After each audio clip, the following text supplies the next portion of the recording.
Bom dia! Vamos hoje começar nossa primeira aula extra de antimicrobianos. O tema de hoje são diarreias agudas por bactérias. Então vamos lembrar um pouco de diarreia. O que eu tenho que lembrar de diarreia? A primeira coisa que tem que vir na minha mente são aqueles momentos onde nossa barriga está gelada, começamos a suar frio e vem aquele desespero dentro de nós. Aquele desespero de onde está o banheiro mais próximo.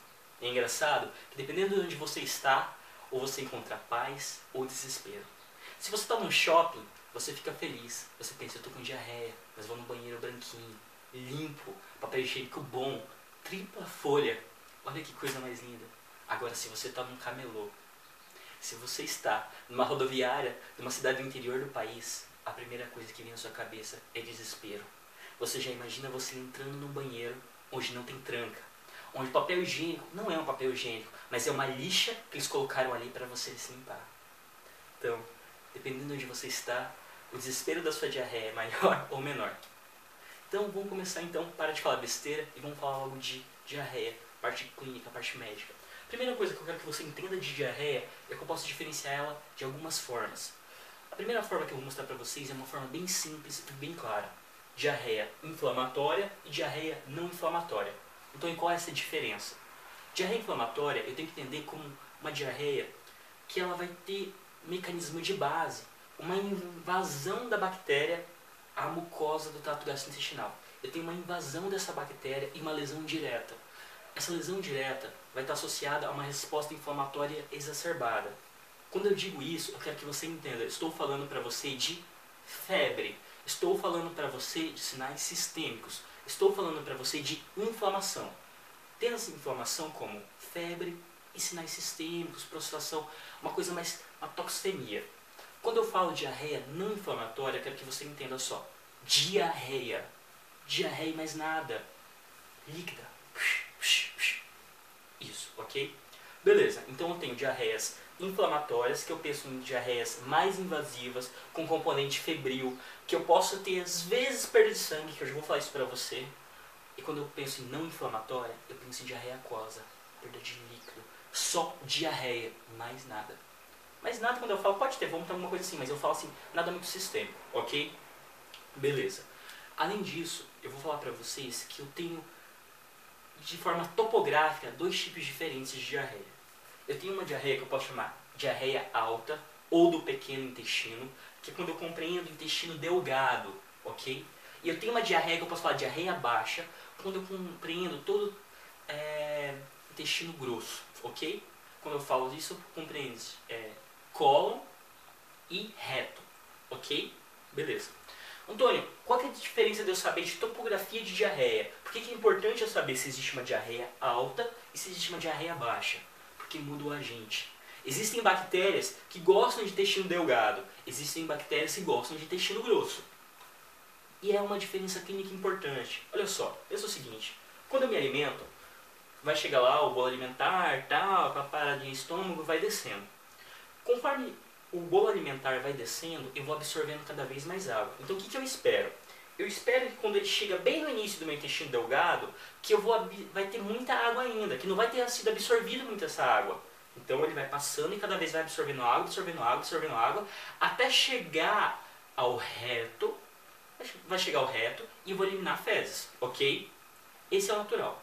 Então vamos pensar o seguinte, se eu tenho um problema logo em cima no meu intestino delgado, onde a minha diarreia se inicia ali, significa o quê? Significa que dali para baixo eu vou como se fosse pegar e tirar racha do meu bolo fecal. Meu bolo fecal vai tirar racha, vai sair no pau. Não vai ficar ali esperando, vamos absorver água. Vai sair tudo. Então quando eu tenho uma diarreia alta, o que eu tenho? Eu tenho água pra caramba saindo. Eu tenho muita perda de água. Por quê? Porque pensa só, a diarreia começou no intestino delgado. Sai de uma vez, gente. Então eu vou ter uma diarreia volumosa, com muito líquido, ok?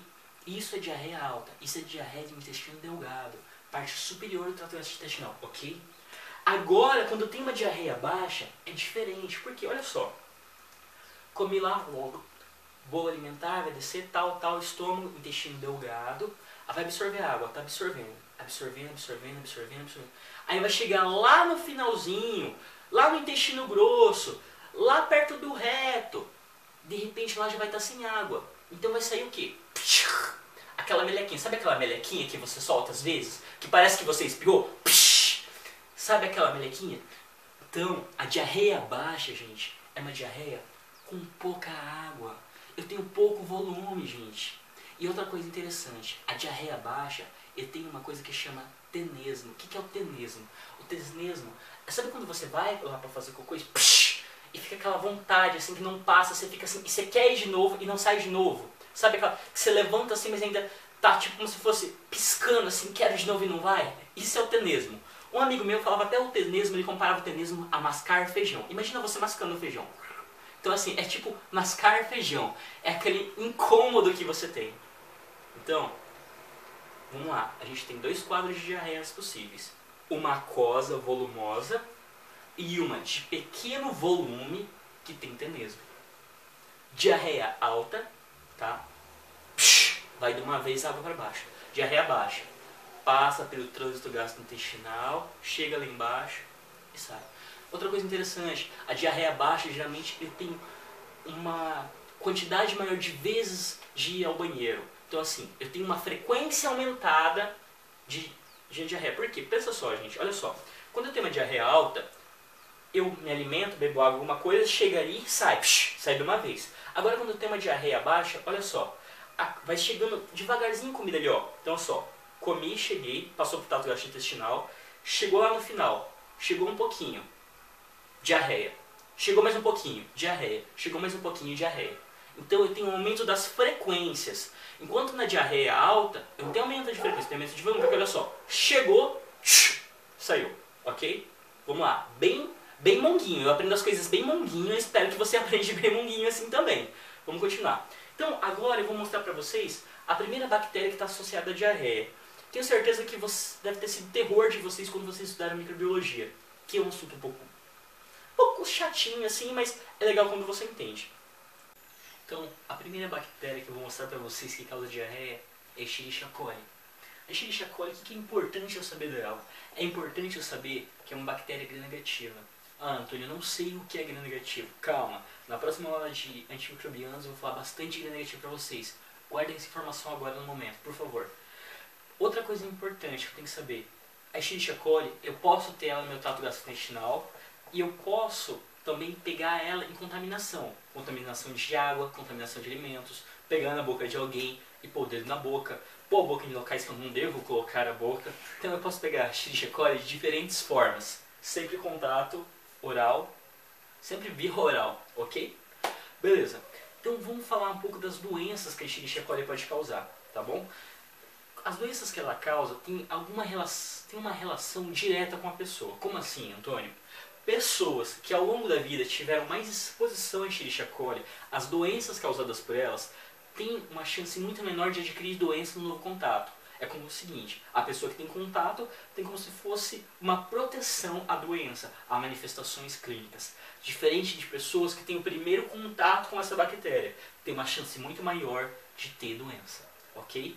Além disso, a Escherichia coli tem um componente muito interessante que ajuda a gerar doença, que é o seguinte, ela tem uma capacidade muito boa de se aderir às células do trato gastrointestinal. Então essa capacidade de aderência dela faz com que ela seja capaz de gerar uma série de doenças, além de algumas toxinas que algumas cepas produzem, outras não. Ok? Bora. Então vamos falar então das doenças da Escherichia coli. Como o foco da nossa aula é doença, vamos começar então falando dos tipos diferentes de doença.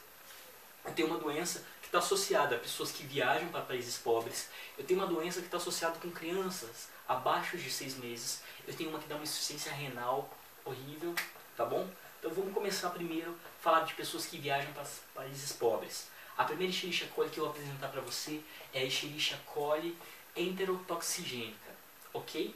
O que é essa Escherichia coli enterotoxigênica? Olha só, enterotoxigênica, que produz toxina que lesa enterócito, ok?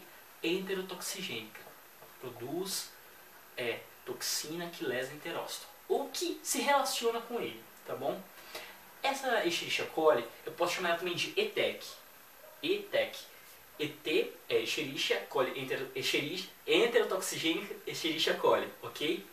Ela causa a popular diarreia do viajante. O que é isso, Antônio? É o seguinte, É aquela pessoa que mora num país rico, faz uma viagem para um país pobre, ou um país em desenvolvimento, sei lá, Bolívia, Brasil, Índia, Bangladesh, Nepal, faz aquela viagem de cão, toda fodida, vai para aqueles locais assim que é meio bonito assim tal, pega o pau de selfie, põe a câmera, olha e tira aquela foto.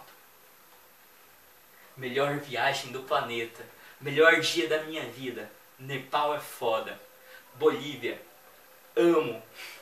Aquela ideia que todo mundo faz de mostrar o melhor da vida numa foto. Além disso, essa pessoa vai lá, vai tirar as fotos e ela vai comer comida típica, comida do local. Quando ela vai comer essa comida típica, vamos supor que ela vai comer uma maçã.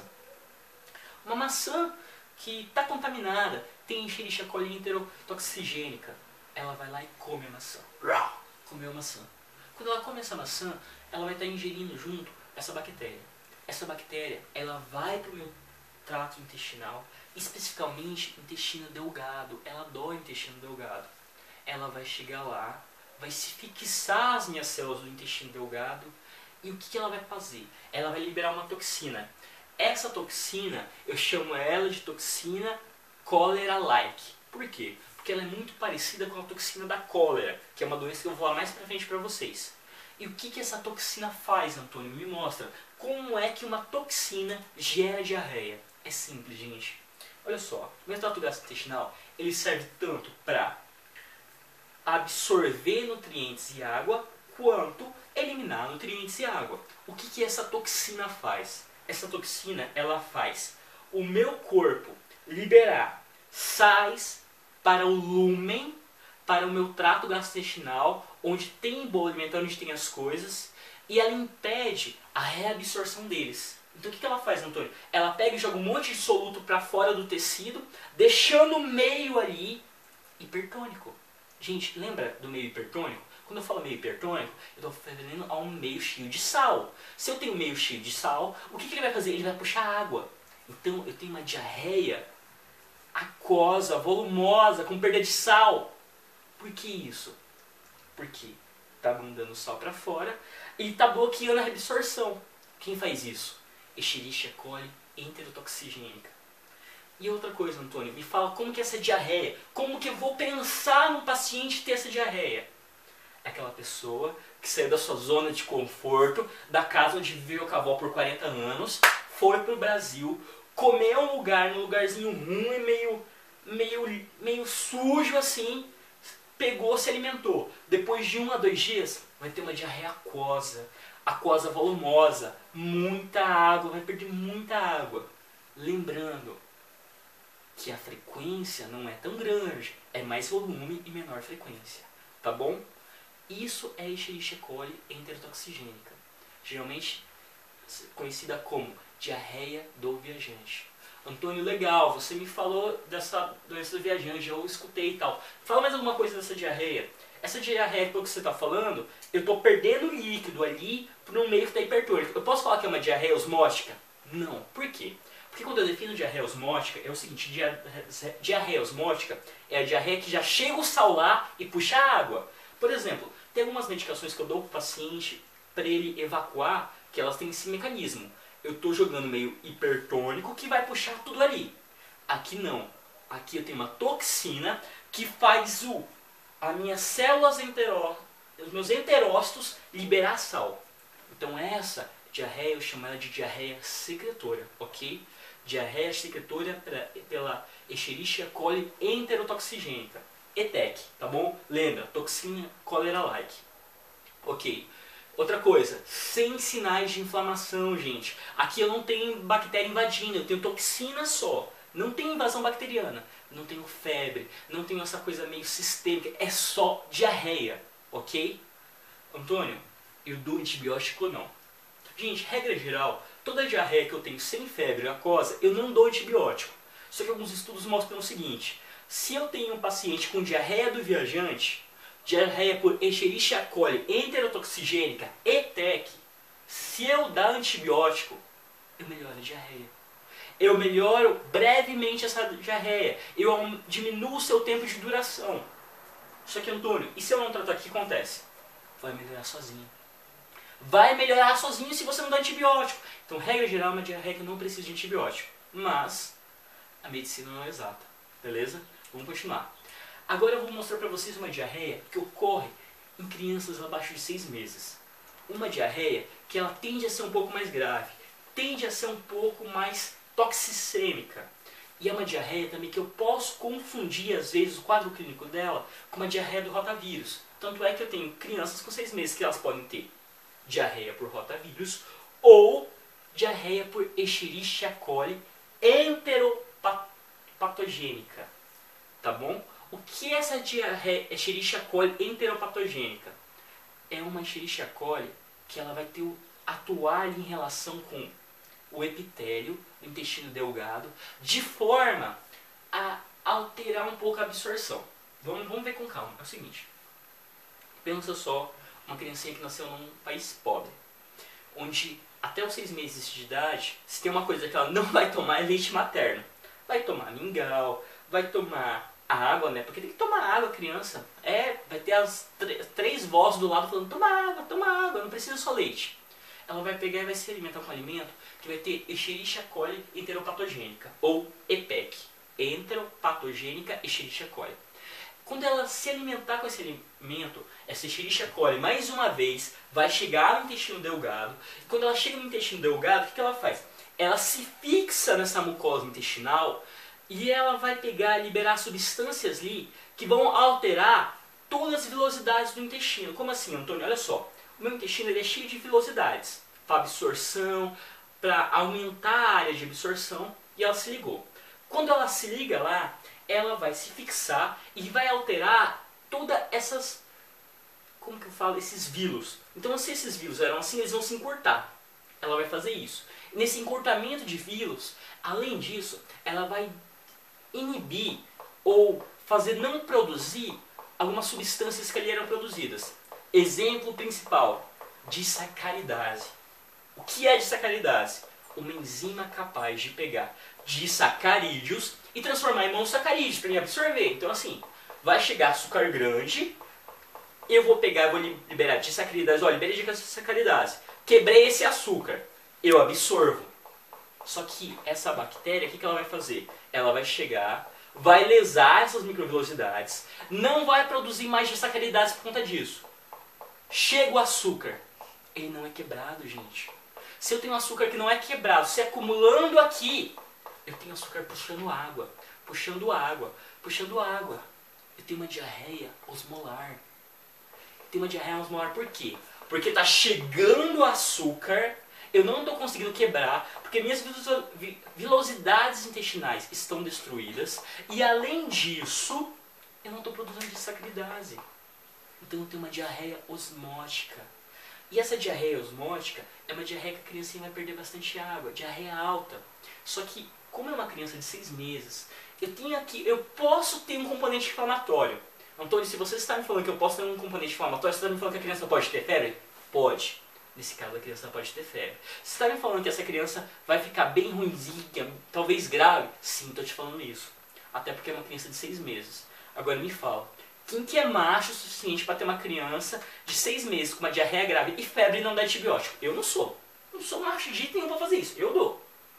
Mas vai do seu paciente, vai da condição como ele está. Lembrando, doença de país pobre, doença de país em desenvolvimento, ok? Beleza? Essa diarreia também eu posso encontrar muco nas fezes, tá bom? Beleza? Ok. Vamos lá, vamos continuar.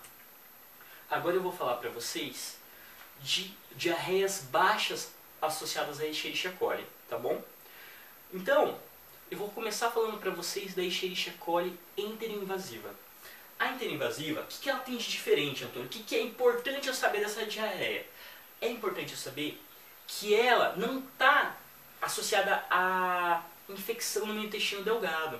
Ela está associada à infecção no meu grande intestino ou à parte baixa do trato gastrointestinal. Está associada a cólon, está associada a reto, está associada a um quadro de diarreia onde eu tenho uma bactéria invadindo as células. Como assim, Antônio? Olha só, eu tenho aqui o meu cólon, tá aqui meu cólon, aqui eu tenho Escherichia coli. essa Escherichia coli, ela vai penetrar dentro do meu cólon, dentro da célula, vai se multiplicar, vai vir ali um monte de macrófagos para ali, e ela vai conseguir burlar esses macrófagos e vai passar lá ao lado. E vai se reproduzir, vai passar ao lado. E vai se reproduzir, vai passar ao lado. Então, eu tenho uma bactéria que não está mais lá em cima produzindo toxina, não está lá mais alterando a velocidade. Eu tenho uma bactéria que está invadindo. Eu tenho uma bactéria que está fazendo ter afluxo de macrófagos para ali. Eu tenho uma diarreia inflamatória. Eu tenho uma diarreia com febre, gente. Esse é o quadro. E outra coisa, pensa só.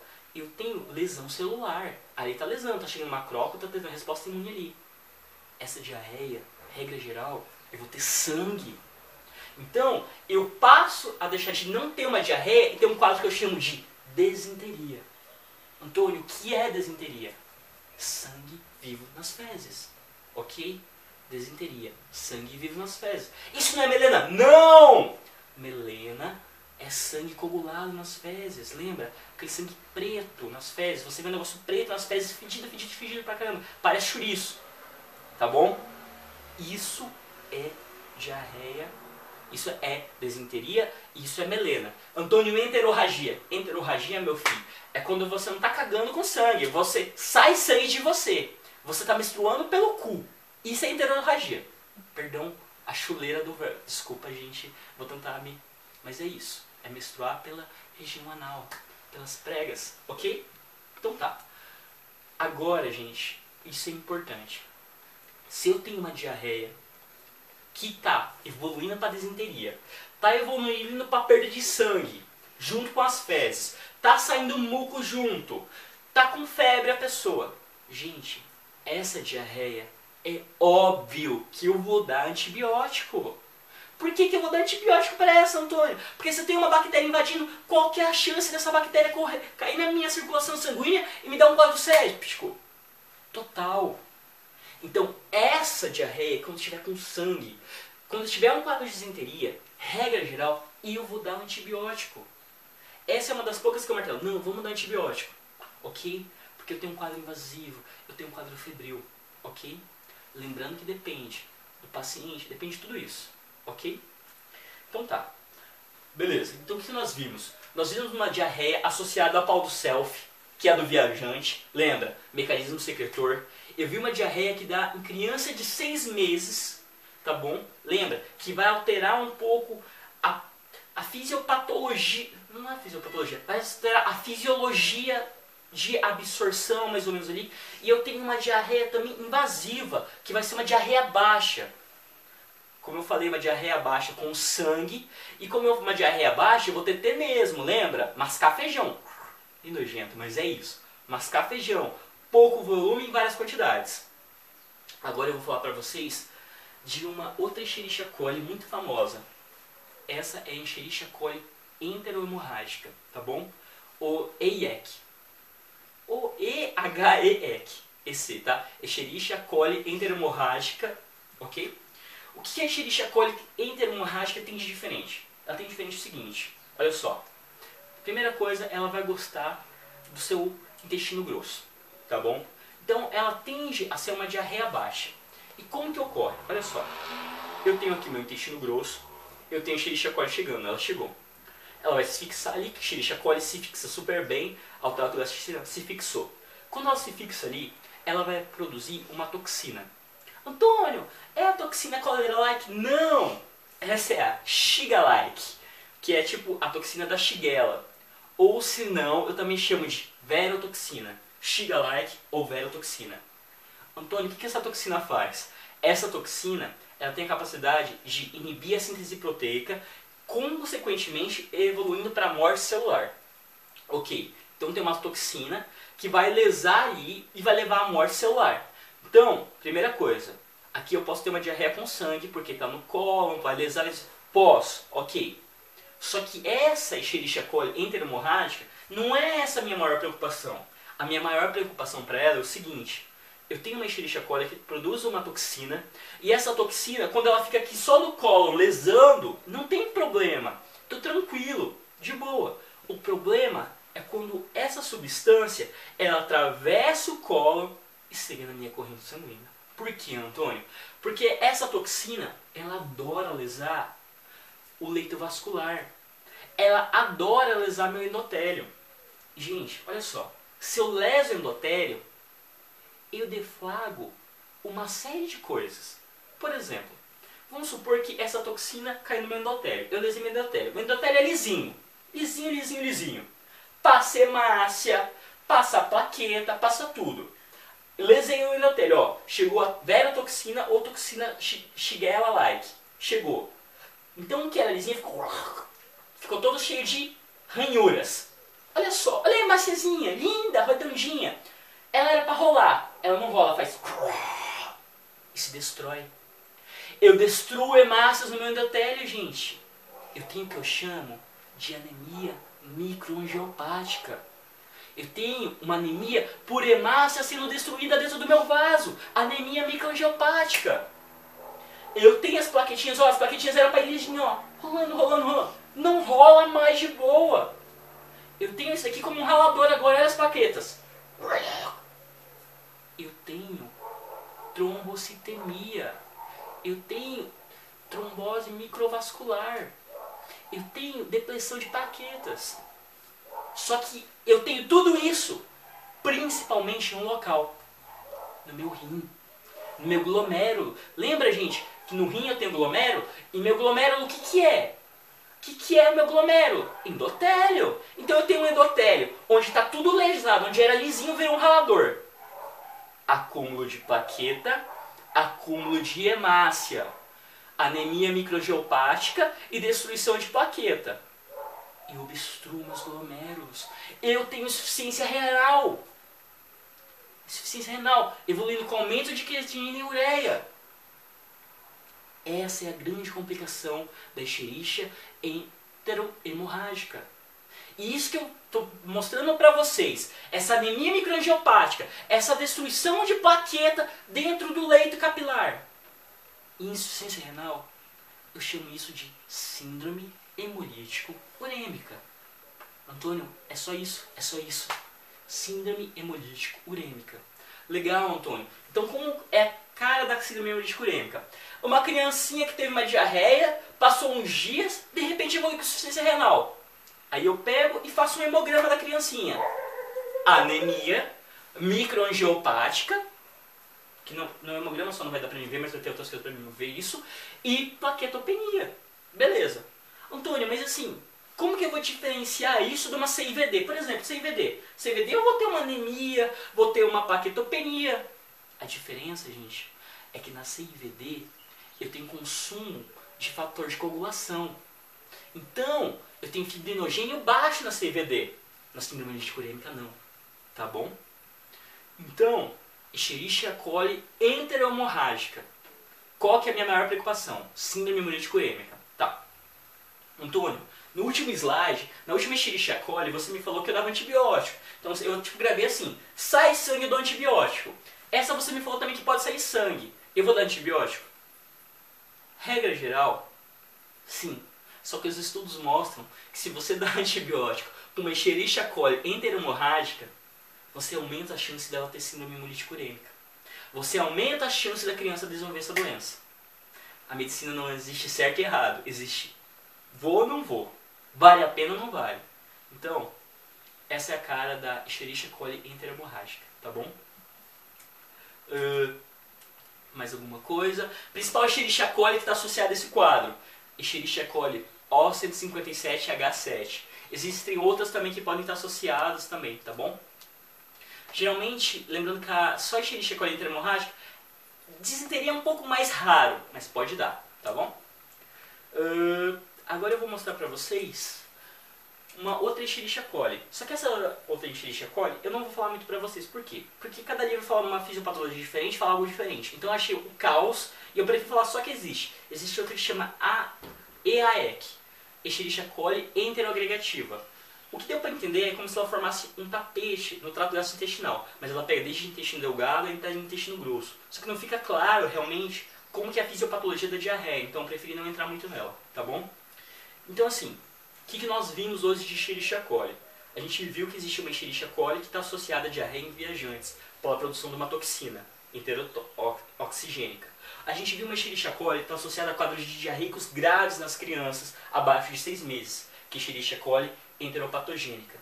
A gente viu que tem uma Escherichia coli que é capaz de fazer um quadro mais sistêmico, um quadro de uma diarreia inflamatória, com invasão do cólon, que pode dar sangramento, que pode dar desinteria, que é Escherichia coli enteroinvasiva.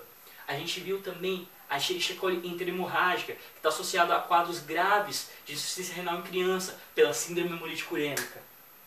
E agora, a gente vai ver um pouco de outras bactérias. Mas antes, eu quero fazer uma reflexão com você que eu acho importante.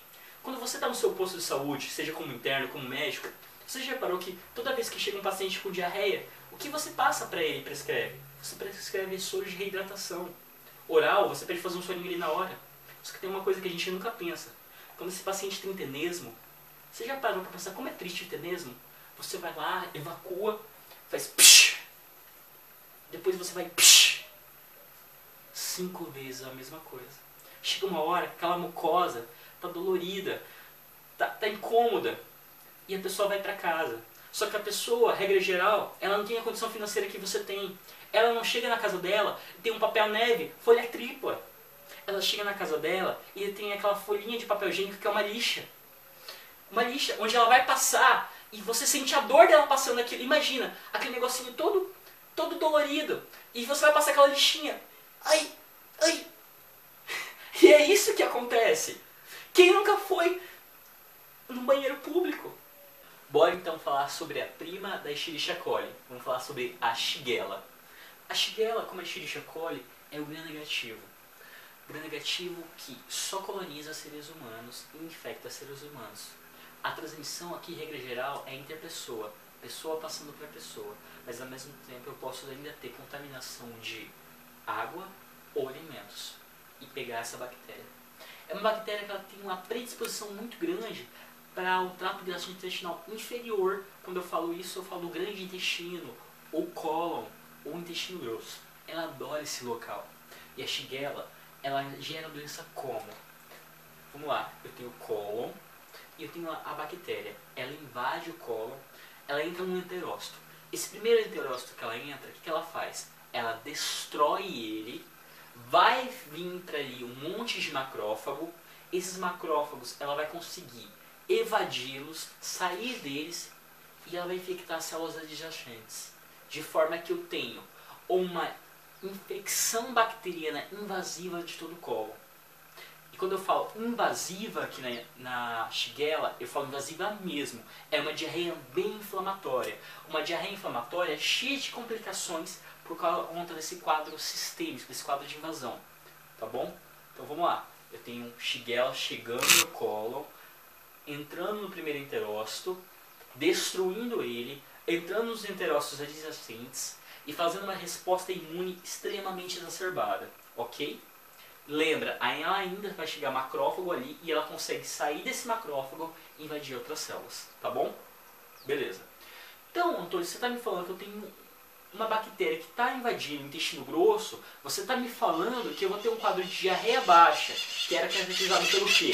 Caracterizado por pouco volume e várias frequências de evacuações. Evacuações de minutos a horas. Não aquela coisa, vou ter uma diarreia aquosa e depois que eu comer de novo, vou ter de novo. Aquela coisa sem parar.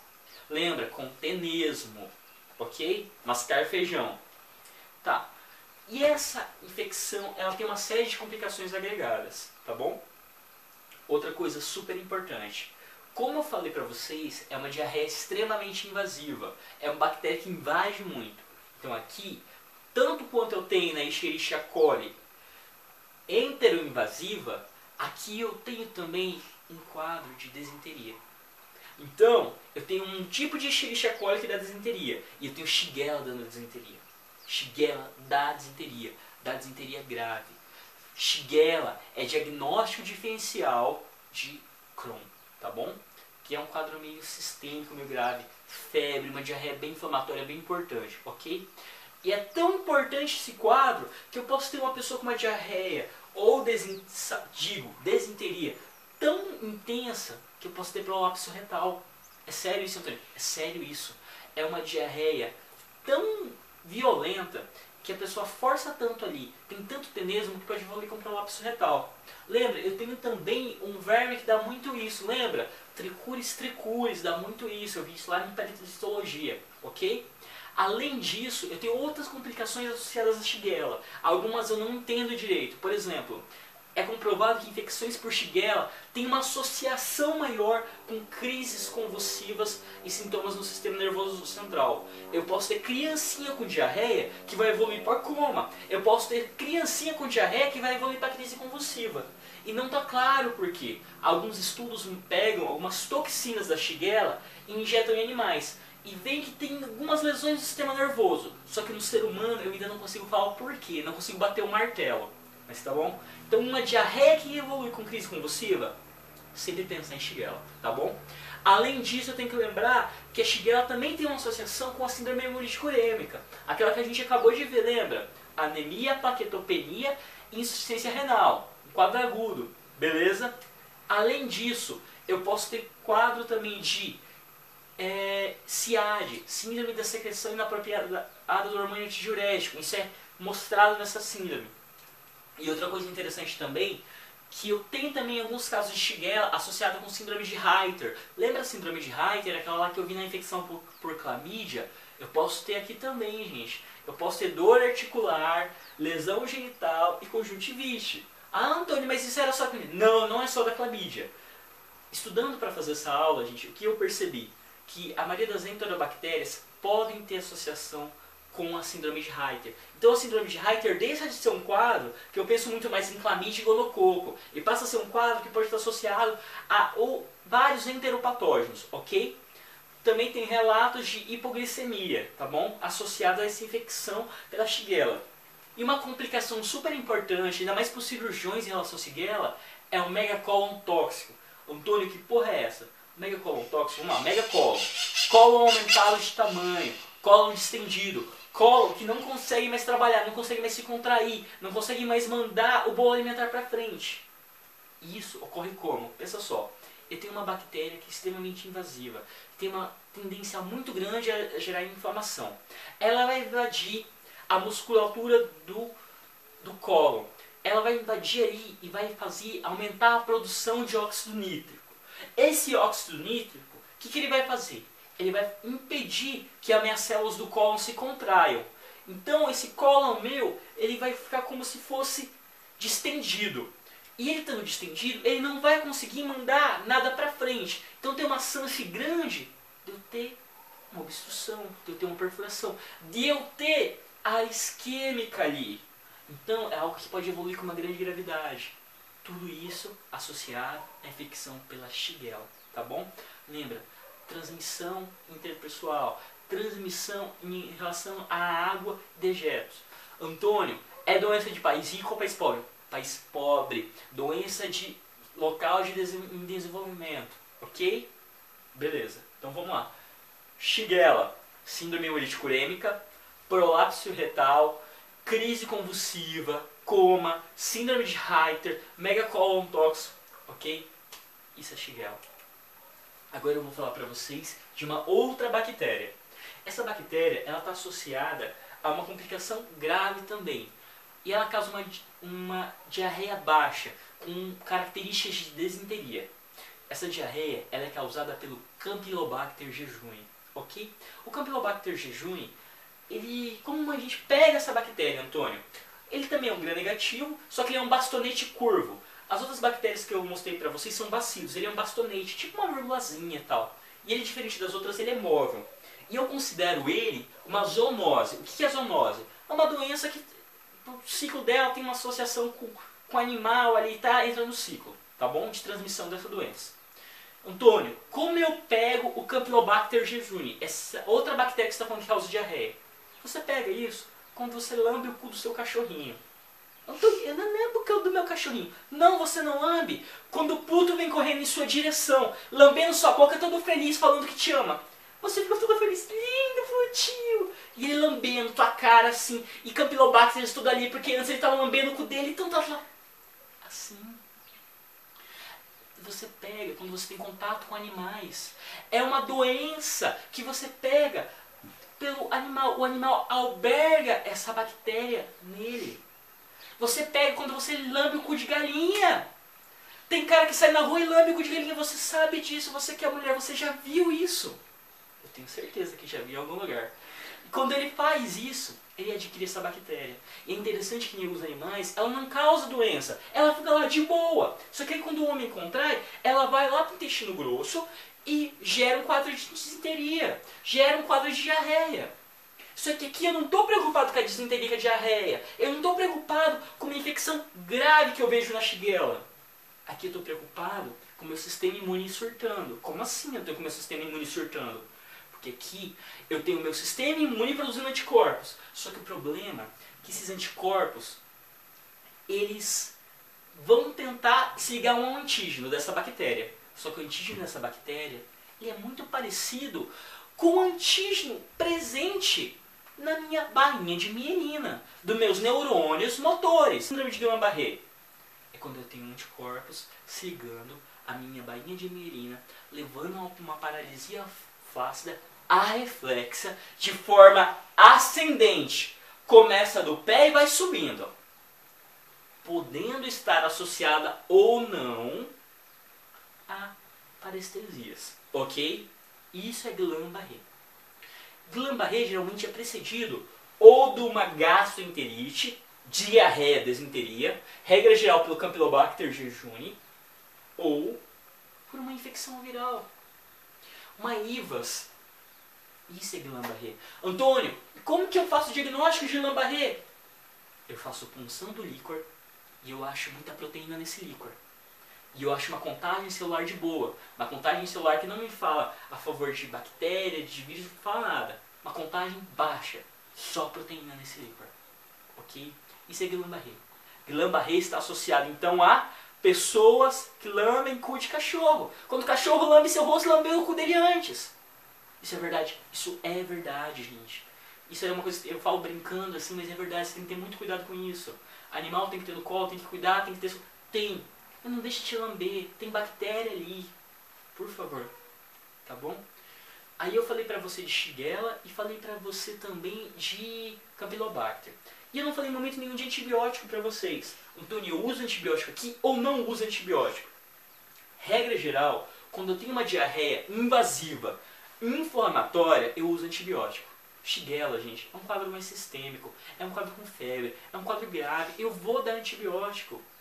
Campylobacter, eu posso desde uma diarreia ou uma disenteria, um quadro mais brando. Mas se eu tiver uma disenteria, se eu tiver febre, se tiver sinal sistêmico, pô, acho que vale a pena. Vamos medir, vamos olhar nosso paciente e pensar, vai, não vai? Medicina não é exata, tá bom? Agora, a gente vai chegar na diarreia mais master possível que uma pessoa pode ter. Uma doença extremamente grave e uma doença que já foi causa de morte de milhões de pessoas e de preocupação de vários países. Vamos falar agora de cólera. A cólera é uma doença que afetou vários locais no mundo, em diferentes épocas. Geralmente ela está associada a surtos, a epidemias. O interessante é que a cólera é uma doença, geralmente quando ela aparece em um local do mundo, outro local distante simultaneamente aparece. É estranho, é como se a doença de repente desaparecesse do mapa, de repente ressurgisse. E ela ressurge em locais totalmente diferentes.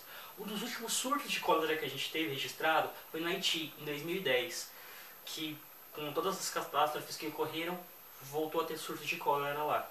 Ok? Então assim, é uma doença extremamente importante, por quê? Porque é uma doença grave, que tem um índice de mortalidade bem alto, então é importante eu conhecer a cólera. Inicialmente, o que eu tenho que saber? Tenho que saber que a bactéria que causa a cólera é um vibrião.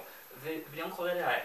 É um vibrião, é tipo como se fosse um bastonete curvo, ele tem um flagelo ainda para movimentar, tá bom?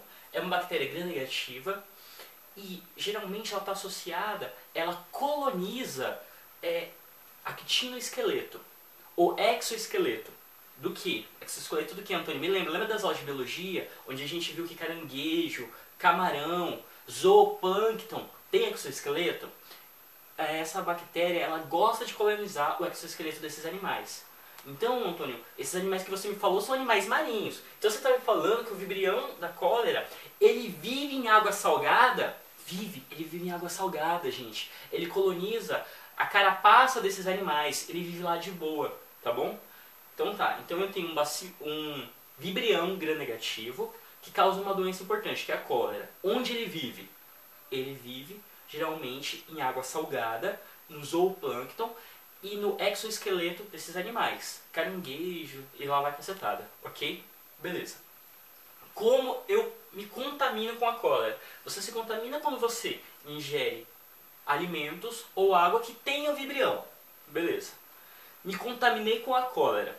Para onde esse vibrião vai? Esse vibrião ele vai para o seu intestino delgado. Ele chegando no seu intestino delgado, o que ele vai fazer ali?